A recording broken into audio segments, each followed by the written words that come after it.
Préparer la fameuse attaque qu'on ne savait pas.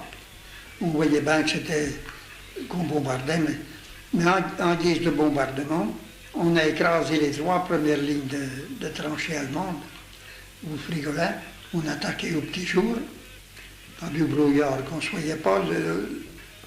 Pour demander l'artillerie, on ne voyait rien. Les fusées, l'artillerie ne les voyait pas.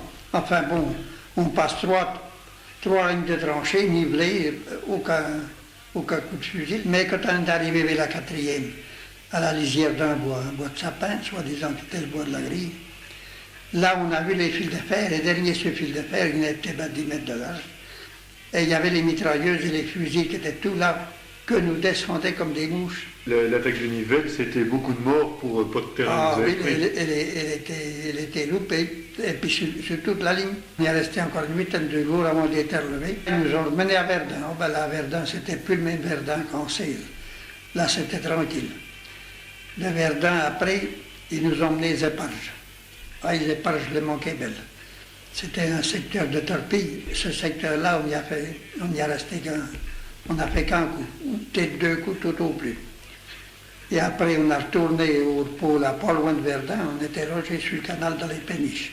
On était bien. Et puis de là, ils nous ont ramenés encore sur le front de Champagne, là où j'avais déjà tenu, mais pas loin de Tailleux, là, à Massige que je parle. Là, on a tenu le secteur de Massige, mais plusieurs endroits.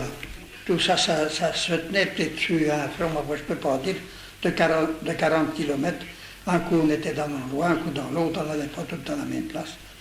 Et là on y est resté jusqu'en 18, au mois de juillet.